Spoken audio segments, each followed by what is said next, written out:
Okay, good morning, everybody. I'm sure Corey's session got you all excited. We got some more exciting things to share with you this session, and hopefully there's a lot you can take away. And apply to your own operations. So my name's Dale Cook. I'm a product manager here at Precision Planting in the Research and Development Group. I'll be joined in just a little bit by Kyle Plattner. He's from the Climate FieldView team. And we're going to start off after a little introduction here. Kyle's going to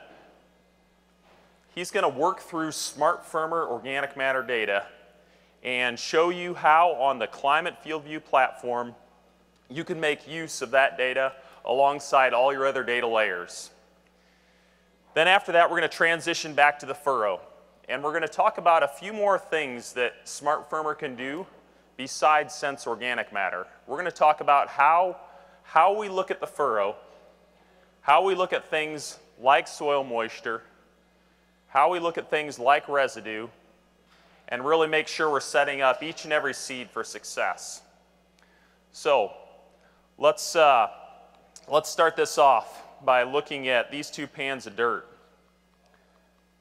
So, which one would you rather farm in?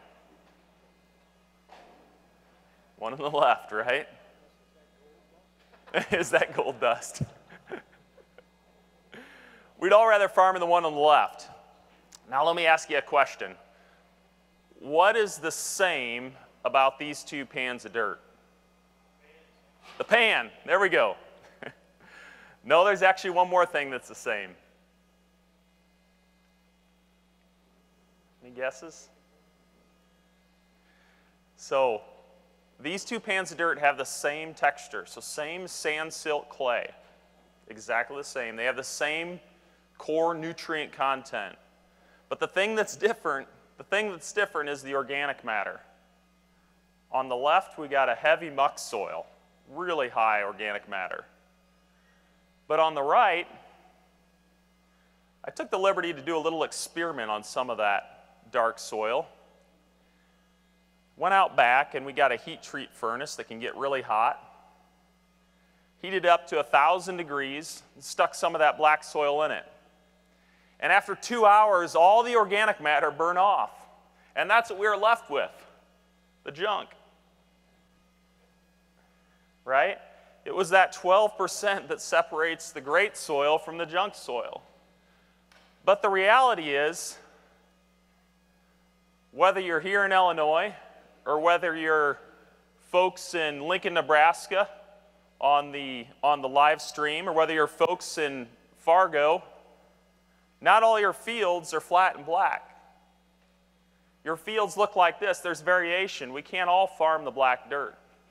This actually is a field from up in Minnesota. One of our dealers, Bo Jacobson, let us run SmartFirmer on his field this last season. And you can see this field has dramatic variations in the organic matter from one spot to another. Anywhere from 1 to 6% on that field. And this is really interesting to Bo because this is the first year he'd farmed that field. And he was seeing things that, of course, he'd never seen before, all from those SmartFirmer readings. And Kyle's going to use this as an example to show how we extract more value out of our data layers using SmartFirmer information and the rest of the layers in the Climate FieldView platform. But before we go to Kyle, I want to show you just a little bit more about how SmartFirmer connects onto the row unit. Here you can see in this video, that Keeton Quick Attach Firmer snaps out, and the SmartFirmer just snaps in. We plug in a harness to the row control module, and those values that the SmartFirmer reads go right up to the 2020 seed sense. That window on the side, that's a window that lights can shine through, and those lights measure how much of it is reflected back. And that signal then we convert to an organic matter level that we can then map real time, row by row, inch by inch on the field view and on 2020 seed sense. And you can see that as we go from one zone to the next, from a low OM to a medium. And then as we get into the green, it'll go up to a higher organic matter. But those are things that the SmartFirmer can see. So how does this connect? Smart Firmer, there's a signal that goes up to the 2020 through a wire. From there, there's a wire in the cab, a USB cable that connects it to Climate FieldView, to the FieldView cab app. And Kyle's going to talk about after that data gets in the cab on FieldView and after it goes up into the cloud, how do we make use of it? So let me turn it over to Kyle here, and he'll run through that. Thanks, Dale. Appreciate it. I'm excited to be here, and it's great that we've been able to partner with Precision Planting and add these new Smart Firmer maps to FieldView. I think they're really incredible, and they have to be a little bit beyond just incredible or neat to look at. We have to make them practical, and so what I'd like to talk a little bit about is how do we actually put these new maps to practical use on the farm. Before I do that, I'd like to take a step back, and for those that are less familiar with FieldView, I want to talk a little bit about what FieldView is. Put as simply as I can, FieldView is a set of tools to help you view and understand all the data that you collect on your farm. Now, I know a lot of you have been collecting data on your farm for a lot of years. It's almost hard to believe that the yield monitor is over 2 decades old now. So year after year, season after season, there's no shortage of data that gets collected. And yet, as we talk to growers like you, we hear, well, I'm storing it for future use, or I meant to take a look at it, but I didn't get around to it. And as we look around at the different solutions in the industry, it becomes really clear why this might be. The tools available to help bring this data together and look at it and analyze it, they're really hard to use. They're really frustrating. There's so many different players. They don't talk to each other. They're complex. And at the end of the day, how much time do you really want to spend behind a desktop computer trying to figure out this software, right? You live in the pickup truck, you live out in your cab, and if it's not there with you, you're probably not going to take advantage of it. And so FieldView exists to solve this issue. How can we put tools in your hands that will empower you and equip you to actually use the data that you're collecting? And so we do this by focusing on just a few number of simple goals. One is we want to get all of your data in one place. If it happened in your field, it impacts yield, there's data for it, we think it should all be brought together. And then we want to make it really easy and simple for you to look at that data, understand it, analyze it, so that 3, we can use our research and your data to equip you to make all the investment decisions that you're making on your farm season after season. And we want to do this on a tool like the iPad so that you can take it with you wherever you're at, and you're always connected. And as an organization, we are passionate about trying to make you more productive and more profitable growers by using data. And that doesn't happen instantly, but it's a year-over-year feedback cycle of looking at maps, having all your data in one spot so that you can use it to change up decisions, right? And we have, just in recent years, commodity prices are going lower, margins are getting tighter. And so it's never been more critical to figure out how can we produce more on the same number of acres? How can we make the same number of acres more profitable? And over the last couple decades, as you know, we've seen dramatic yield improvements that come from better equipment and better seed genetics. And those things will continue. But what if the next big opportunity for you to become more profitable will come from different management decisions? Thinking about your fields differently, trying new things. And we think data is an indispensable piece of making those decisions.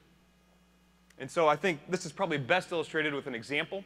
So I want to go ahead and show you this Hog Lot South field that Bo Jacobson started planting in 2016. Like Dale mentioned, he was part of the Smart Firmer beta, so he was able to collect this organic matter map live in the cab while he was planting on his iPad. So he has an iPad in his cab, it's mounted, and as he's making planter passes, this map is building in real time. And it's right alongside the other maps, like his hybrid map, where each of his hybrids are placed, or his population map. And when he's done planting, he can simply just unplug this from his planter cab, and it goes with him. So his maps go wherever he goes.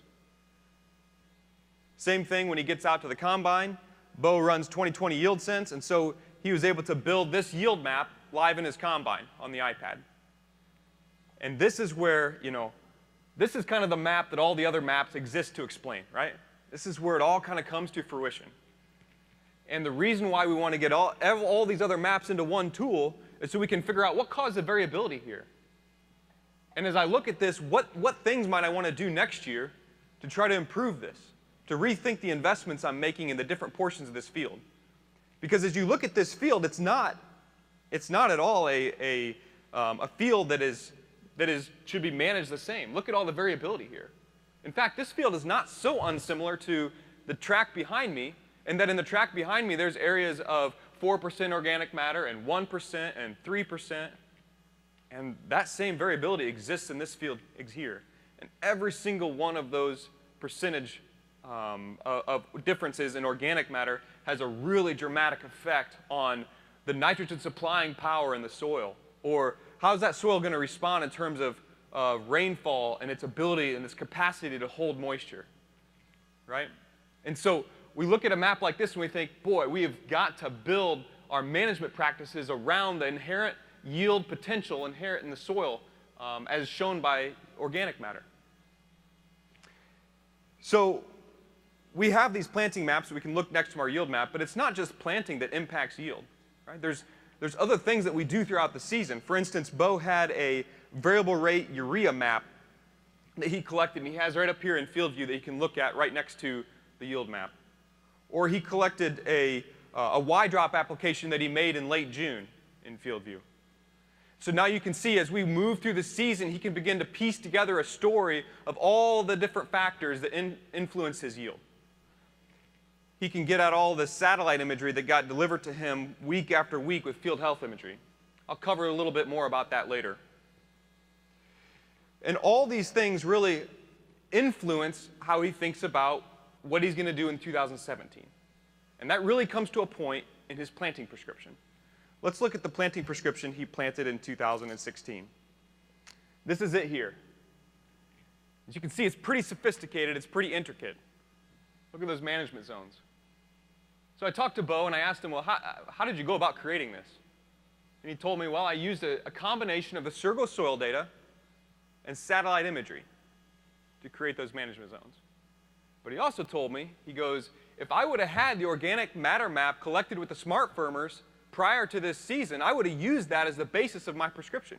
Surgo's great, but this is night and day different visibility than Surgo, right? And so we have that opportunity for 2017. We can use this organic matter map, and this is what I'm going to demo for you. We're going to build a prescription off of that map. Before I do that, we should probably do a little more analysis to figure out what kind of seed do we want to match to this environment, what kind of population rate do we want to fine-tune in here. And to do that, I'm going to move from the app that I'm using in the cab to an app that I'm going to use to analyze. And I'm going to pull up that yield map again. And I'm going to use a tool we call Split View. And with one button, I can bring up any two maps side by side so I can look at them in context of each other. And this allows us to kind of leverage the power of having all this data in one spot so we can figure out what were the yield-causing factors. So I have my yield map on one side, and I'm going to bring up my hybrid map on the other side. Now, I could bring up any two maps to compare side by side, but in this case, I'm going to look at yield next to hybrid. And you'll notice that when I zoom on one side, it zooms on the other. If I pan on one side, it pans on the other. And what I want to figure out is just in this northeast portion of the field that has a pretty high, 4% or higher organic matter, which of these two hybrids perform better for me? And so I'm going to use a really simple and powerful tool called the Field Region Report. And with my finger, I'm just drawing a region in the northeast portion of this field. And my goal here is to grab a roughly equal number of acres of each of the hybrids that were placed here on a similar soil type so I can compare how do they stack up against each other. And you'll notice that I grabbed about 8.5 acres and roughly 4-ish acres of each hybrid here. And I can see the over 10 bushel difference that these yielded in just this portion of the field. It shows me the soil type that fell on, the different population rates that were planted here, how did those impact yield, the different elevations that it fell on. And if I had planted this piece of the field over different dates, you can see the impact that that had on my yield.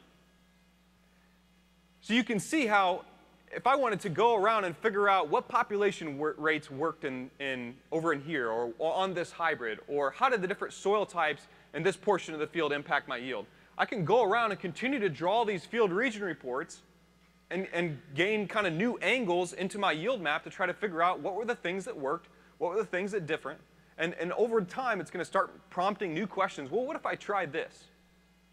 What if I thought through, and what if I tried something different in 2017, compared that approach to what happened in 16, and figure out what I want to do for future seasons in terms of managing this field?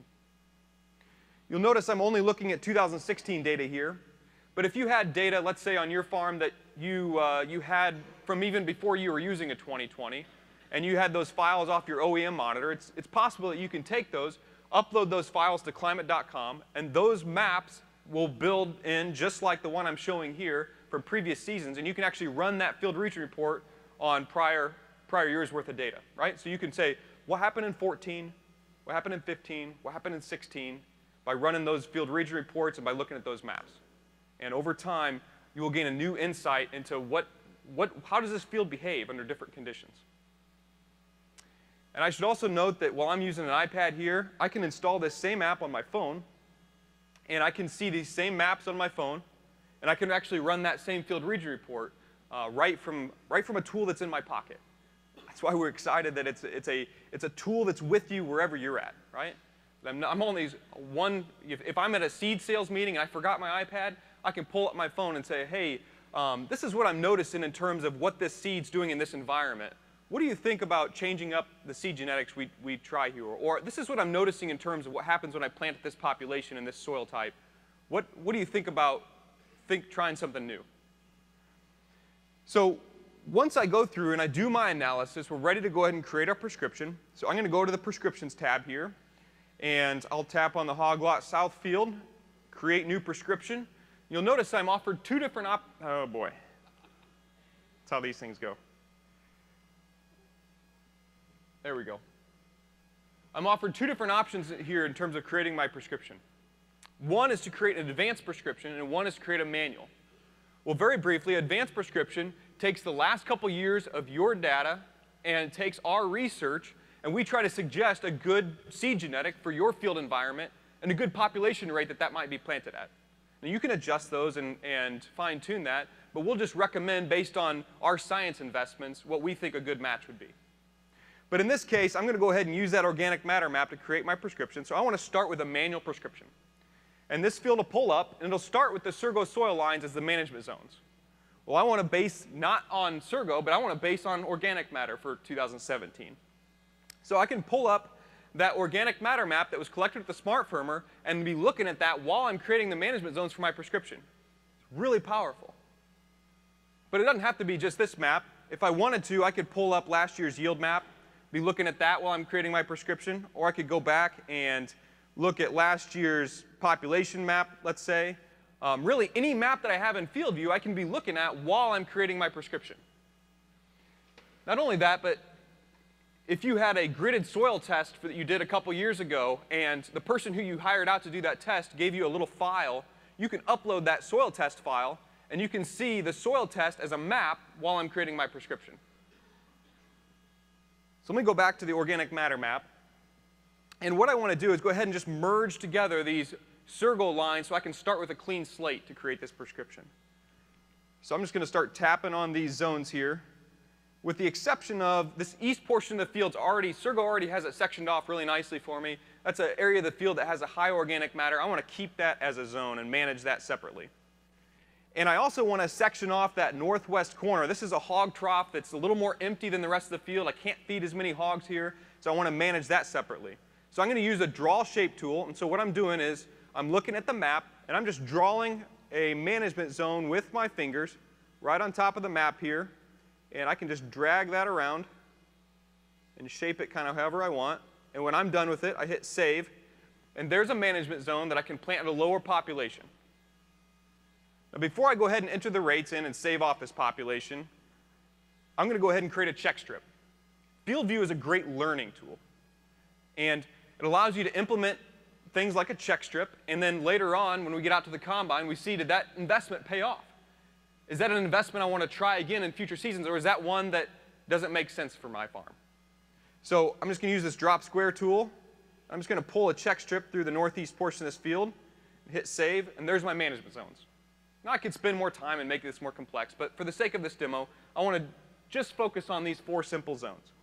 So in this high organic matter area of the field, I want to go ahead and plant 38,000 seeds per acre. In this middle portion here, I'm going to go ahead and put 34,000. In this low yielding portion, I'm going to drop down to 28,000 seeds per acre.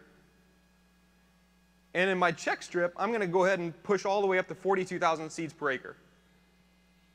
Now, this might be something that pans out and I keep going and make that entire region up there 42,000 next year, or it might be something that I decide that's not something that works on this field. So I've saved my prescription. How do I make sure that it's where it needs to be on planting day? We have a really simple export option. It goes right to the app that I have in the cab with me on my iPad. I plug into my 2020. We transfer that prescription file down to the 2020. We make it active on that field so that it's ready to go when you're ready to make the planting pass in the spring. So from the tool that I created it to the monitor that's going to execute it, we try to make it as frictionless as possible. So once we've planted this prescription, what sort of tools do we have to monitor the health of the crop throughout the season? Well, I'm going to go through the overview page inside this app here, and you'll notice that I have a couple different options. One of these is rainfall, so I can look across all the fields, and it knows the date that I planted it. It knows the location of that field, so I can see the season-to-date rainfall across all my fields and compare them to one another. Or how does that stack up against the 10-year average? Right? So a really easy way to monitor weather across all your fields. Also have my nitrogen advisor up there. And what the nitrogen advisor allows me to do is input my fertility program, either events that I've already done or events that I intend to do, and some details around those. And we'll monitor the fields and make sure that if there's any fields that are at risk at running a nitrogen deficit, that you can manage and respond to those in the middle of the season and adjust your fertility program accordingly. The other one here is field health imagery. I briefly mentioned that earlier. Field health imagery is weekly satellite images showing biomass growth in your fields delivered right to your iPad. So I'll go ahead and tap on that Hog Lot South field, and you'll notice that on the left-hand side, it shows me the different dates throughout this 2016 season that I had satellite imagery delivered for. And I can go all the way back to May, right? And as I track through the season, what did June look like? And what did the middle of July look like? Or what happened in August? And you can see, as this crop progresses, you can kind of monitor, is there an area of crop stress that needs my attention? That I should go out and take a look at what's happening? Or in that area that I planted a high population check strip, a couple months after planting, is that an area that's turning green relative to the area around it? Or is that an area that's turning red? So I can start to form up an idea. Is that something that worked even before I get out to the combine? But once harvest time comes and you collect your yield data, you get to use what I think my favorite tool is in this bunch, which is yield analysis. And I like to think of yield analysis as kind of the report card for how the season went. All the decisions and investments that you made all come right here to see how did each of these fields yield for me. And I can compare them to one another. And if I want more information about anything I see in yield analysis, I just tap. So for instance, if I want to know more about that Hog Lot South field, I just tap on it, and it shows me the 4 hybrids that were planted in this field. If I want to know about just one of those hybrids in this field, I tap on it, and now I'm seeing just in the Hog Lot South field, just on this hybrid, what soil types did it fall on, and what were the productivity differences between them. If I back out, you'll notice I can, at the top here where it says fields, it also says hybrids. I can look across what were all the hybrids that I planted in my operation, how do they stack up to each other? And again, same principle here. If I tap on any one of these, it'll show me the fields. If I tap again, it'll show me the soil types. I progressively get into more and more detail about each of these different hybrids and fields. And same principle applies with soil type, that I can look across all the soils that I farm, right? And then on what fields do they fall on, and what hybrids are planted there. And then if I have multiple seasons worth of data, I can be flipping through. I have a little season selector in the upper right. How did this compare to last year or the year before that? And again, all these different little flashlights into my yield start to say, well, boy, I wonder if I should try something differently here. I wonder if I should manage this field differently. And you'll notice that this tool has a lot of opportunity to grow. And after fields, hybrids, and soils, the next thing that will be added up here is population. I can look across all the population rates that I planted on my farm. Which are the ones that worked? On what fields? What's hybrid? What soil type? Right? So you can figure out how things like, what about yield versus total pounds of nitrogen applied? Should I adjust my fertility program or rethink my nitrogen investments? And speaking of investments, profitability has an exciting future here, that you can put in some seed unit cost details and some of the product costs in your fertility products that you apply, and we'll be able to show not just yield, but profitability, dollars. Which of these fields put more dollars in my pocket? And not just what field at a whole field level, but which of these hybrids on this field? And so we can start to rethink from an investment perspective, what do we want to try, what do we want to put more into, and what do we want to put less into, right? I love this stuff. I'll just tell you that on a personal level, this kind of thing here is what makes me really excited to get up in the morning, to try to figure out how can we take data and present it in a really powerful way and yet keep it simple. It's a challenge, and I love that challenge. And I'll tell you that as an organization, we love taking data and trying to figure out how we can put it to work for you. How can we figure out how to make you a more profitable, more productive, more successful grower? And that's a passion that we know that Precision Planting shares. And that's why products like the Smart Firmer exist, to play a vital piece in that role, in that mission. And with that, I'm going to hand it back over to Dale, and he'll talk a little bit more about the details of the Smart Firmer and how the role that it plays in this overall vision. So, Dale? Thank you, Kyle. Okay, we're going to go back to the furrow. Spent a lot of time talking about extracting value out of the data, out of the different layers of data that you're all generating. But let's go back to the day of planting. You know, Kyle talked about the investment you make, the big investment you make every year. And so much of that investment is in the seed you put in the ground. And we're going to talk about how do we set up each and every one of those seeds for success. This is the goal, right? We want every one of those seeds to germ on the same day. We want everyone to be spiking through on the same day. Everyone to be at the same growth stage, V1, V2, V3. But the reality is, and what we see, is that on average, 10% of those plants are running behind. In fact, a full leaf color behind. And another 5% of the plants are 2 leaf colors behind. And the stark reality is that those plants that are behind are going to be no better than this runt pig. They're competing for the same resources, right? They're at the same trough. But the problem is they have a stunted root system. They have a small leaf structure compared to their neighbor. And they simply can't harvest as many resources, whether it's sunlight or whether it's water, as what their big neighbors can. And they're going to be small for the rest of their life. And the data bears that out. What we've seen in our studies is what we call an LE1, that's a late emerger 1, meaning it's 1 leaf color behind. Their ear is going to be 60% the size of the rest of the ears in that field. The ones that are 2 leaf colors behind are going to be at 30% of the size of the rest of the ears. And in some cases, they're going to be a barren plant. There will be nothing there. On a field level, this is what it looks like. 20 bushels. On average, we see anywhere, I think Corey said 87% ear potential, anywhere from 87 to 90% ear potential, and that's a big cost.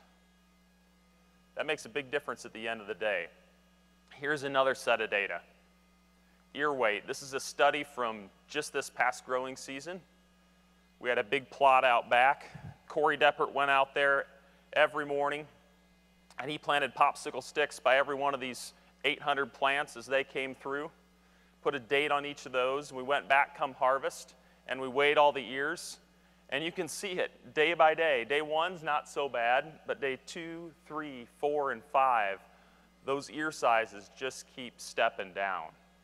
There's a big difference. So when we talk about emergence, when we talk about ear potential, emergence is at the center of the picture. And we say, I got to get good emergence. I got to have good moisture. I got to plant in good moisture. I got to be at the right temperature. And all those things are true. But I want us to refine our understanding a little bit. I'm going to start by talking about moisture. So, me being an engineer, I like to experiment. So, like every good engineer, I took over a portion of the house. I took a room, said I'm going to be running an experiment in here.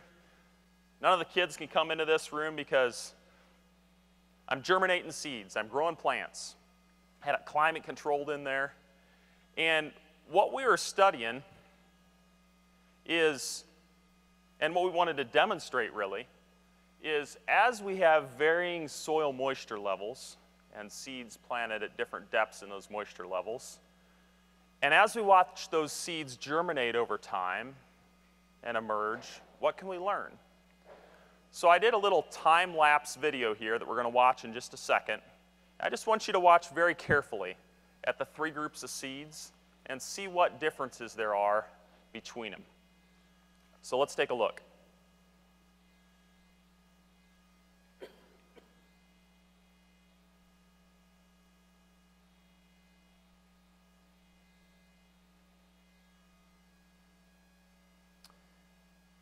So, the 5 seeds on the right, obviously, they're right at the moisture line.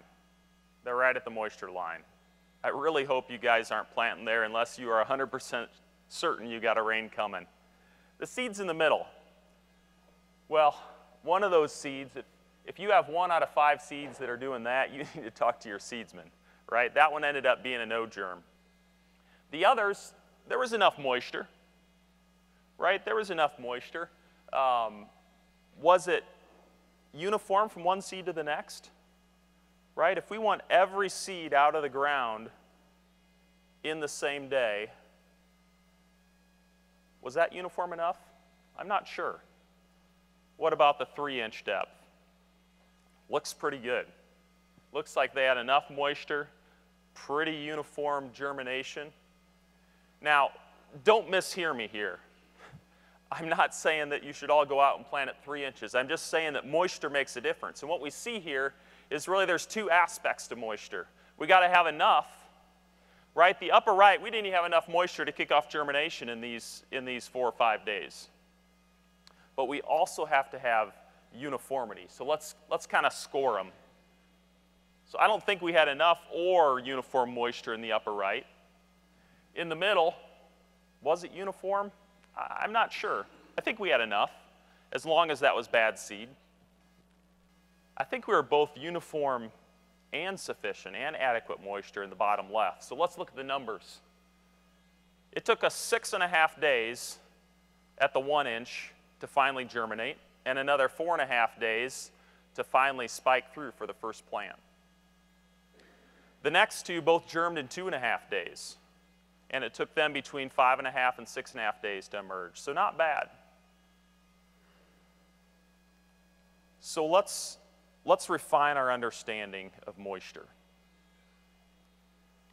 We're after uniform emergence. And the goal is uniform and sufficient moisture, not just good moisture. We have to have enough, and it has to be uniform from one plant to the next. Now, what we didn't talk about is temperature. And I know we have a variety of folks present here from all over the states. We got folks on the simulcast from up in Fargo and out in Lincoln, Nebraska.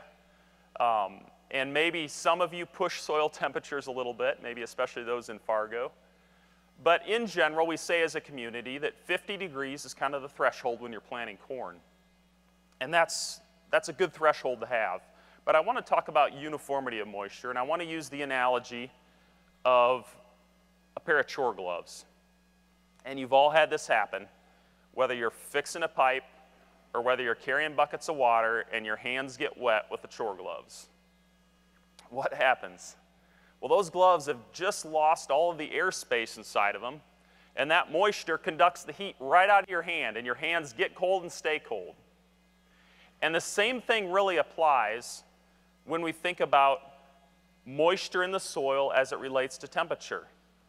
As long as we have uniformity of moisture, physics would tell us that the heat in the soil as well is uniform. It's going to conduct very uniformly within that moisture level. So how do we look at moisture today? This is a scene you've all experienced. Whether you're driving the tractor, or whether you're driving the tender, or whether you're just there to help out, you take a pass, you take a round. Maybe the planter keeps going depending on your operation, maybe it stops. But you get out, take out your knife, you dig a little bit, maybe you dig 5 seeds. Grandpa says, I don't know, I think we should go a click deeper. And the guy running the tractor says, I think it's just fine. And you argue about it for a while. And eventually you make some decision. I'm not sure how it is on your farm. Maybe seniority wins. But after these 15 seeds in this one little patch of the field, you've made a decision. How representative is that of the whole field? It's one little spot. On a field of 80 acres, this could be 2.5 million seeds. And what is that? If you do the math, it's 0.0005% of the seeds in that field. How representative is that? Now, what if we could look at soil moisture on not only every pass, but every furrow, on every inch of every furrow, and really understand if that soil was in a good environment to place our seeds? So I'm excited to say that SmartFirmer can not only sense organic matter, but we can also sense soil moisture. And I want to show you a quick video of that. So the first thing we look at is uniformity of moisture. So let's take a look. You'll see a back view of the SmartFirmer going through a furrow, the light shining on the wall. And if you see, the moisture line is very consistent. We're below that moisture line. And uniform moisture is hovering right at 95%. But then it starts to drop because the soil moisture line starts going up and down. Maybe it's tillage, maybe it's windrow residue, but at any rate, something needs to happen. We need to go a click deeper to make sure we have that uniformity. The other aspect, do we have enough moisture? We can't talk about having enough moisture, whether it's in a discussion about irrigation or whether it's in a discussion of germinating seeds, without talking about soil characteristics, how soil works. And I love this video. This is from a university, and what it is, they have a layer cake of soil, loam, sand, loam, and they're dripping water on it over time. They watch how that water moves through the soil. So let's take a look.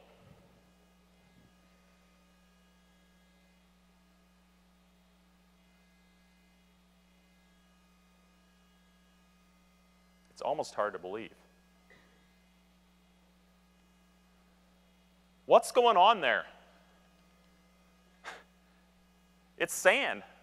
Why doesn't the water just flow right into the sand? Well, water behaves very differently. You know this intuitively, whether a field is fit to work or whatever the case may be. You know that water behaves very differently from one soil type to the next.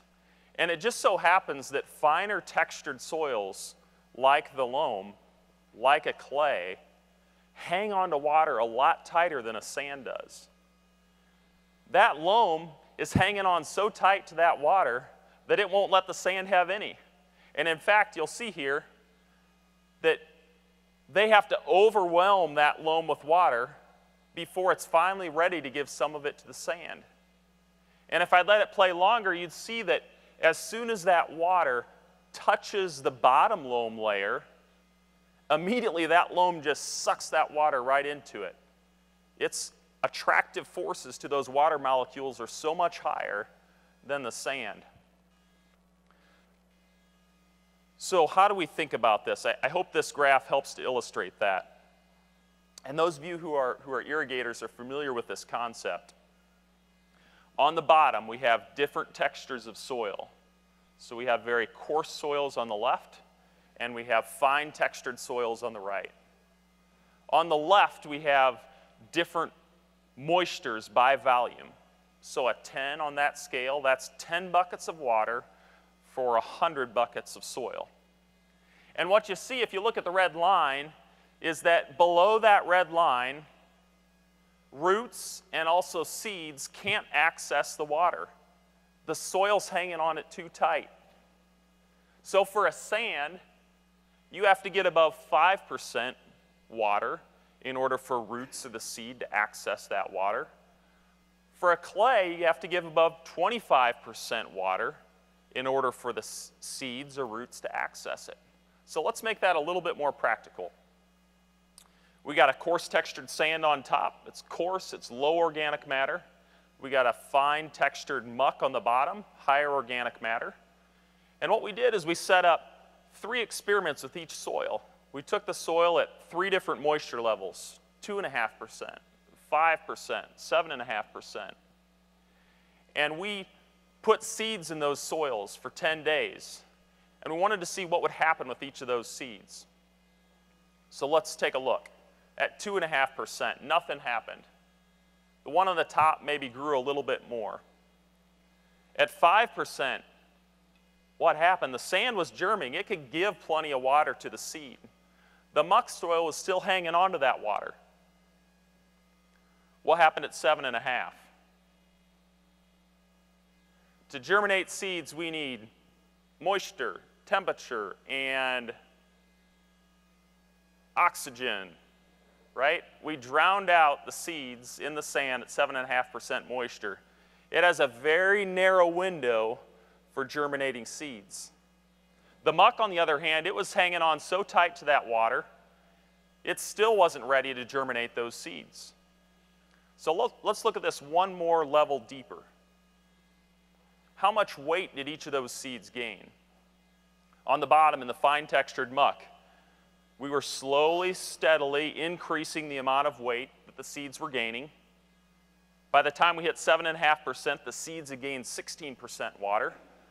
But we know that seeds take 30% of their weight in water in order to fire off germination. So we were only halfway there.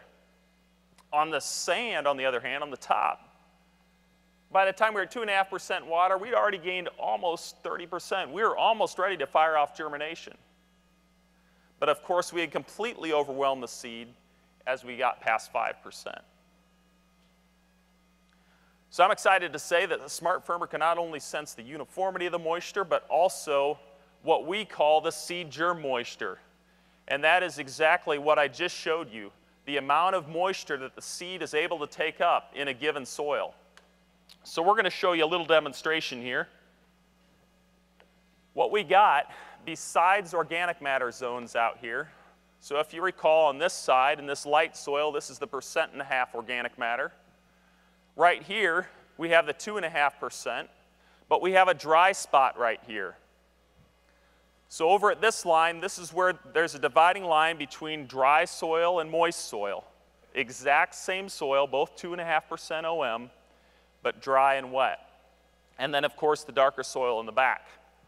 And what you're going to see when these guys fire it up is you're going to see it start off in this coarse, or I should say this fine textured clay at 1.5%. You're going to see what we call seed germ moisture is going to be down in the red or in the orange or yellow range. The goal is to be up in the green.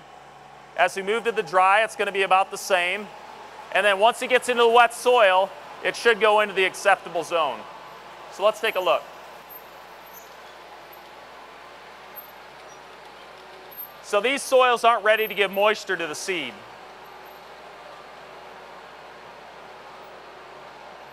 And then he's going to make the transition.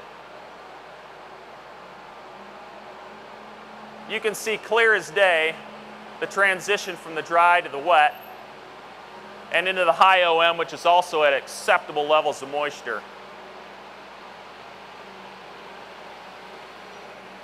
And now Matt's going to flip up the organic matter map alongside that just to show you. You can see the organic matter was the same in the yellow there on the left, but drastically different moisture on the right. So we can detect not only the differences in organic matter, but also the differences in moisture. And we are excited because imagine seeing this on every row in every inch of your furrow. So let's take another look at what the Smart Firmer can see. Got a question for you. What can affect seed moisture intake besides the amount of soil moisture? Temperature affects it some, that's right. What else? I heard something over here. Soil contact, yeah, closing can affect it. Residue, that's right, residue. Residue acts as a blanket around the seed. It's going to prevent that moisture from going into the seed. And here's another little example. So we took some residue and we shredded it up. We added the same amount of water to the residue as what a soil would have in it. And then we put some seeds in it and let it set for 3 days. Let's see how that stacks up compared to seeds in a typical soil. The seeds in the residue only took up 13% of their weight. Again, they're only a third of the way to that 30% threshold. The seeds in the soil, however, are taking up 45% of their weight in moisture. They're there, they're ready to fire. So very different experiences those seeds have. Let's look at this another way. Let's see another time lapse. So what we got here is half the seeds touching some amount of residue, some just barely touching, and some more severe. But what we're going to see here is how those seeds respond to that different environment and how they take up moisture differently and how that affects their germination. So let's take a look.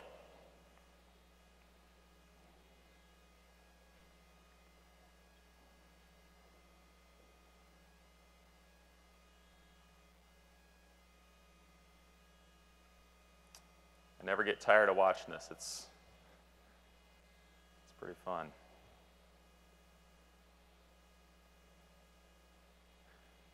So let's look at some numbers. On the residue side on the left, the first to germ was at 46 hours. The last to germ was at 77 hours. There was a 31-hour difference from first to last. On the right, we had a 10-hour difference. We started at about the same time, but we ended a lot sooner. Those seeds were in a much more consistent moisture environment. Residue makes a difference.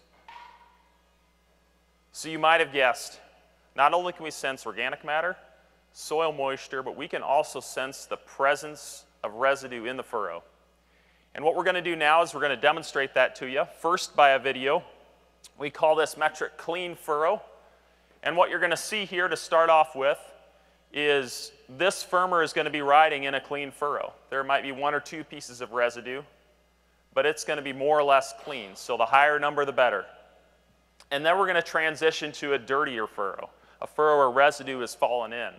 And you're going to see that number drop down to 70% as that residue gets dirtier.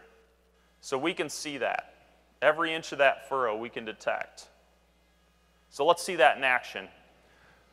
So we've also created a zone out in this track of residue. Some of it is surface residue back in this corner, and some of it is incorporated residue.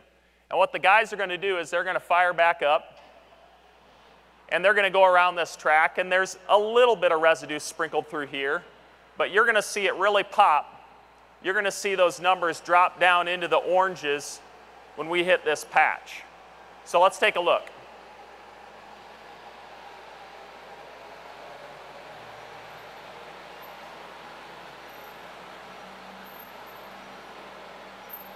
So pretty clean, really clean.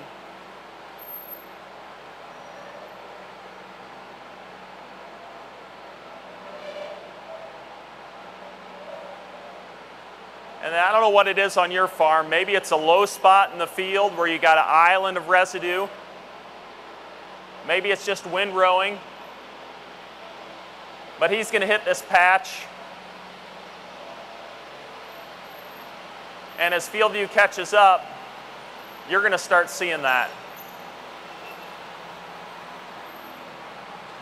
And there it is.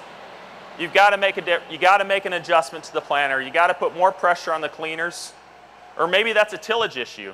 Maybe that's a more systemic issue that you got to change up your tillage system.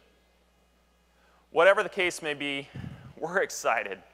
I hope you can tell that. We're excited about seeing every inch of the furrow, being able to drive better decisions on the day of planting. And at the end of the day, our goal is that each and every one of you can drive out of the field and have success, that to the best of your abilities, you've set up each and every one of those seeds for success. So I just want to thank you. We're out of time. I want to thank you for being a great audience. Kyle and I will be up here if you have questions for us.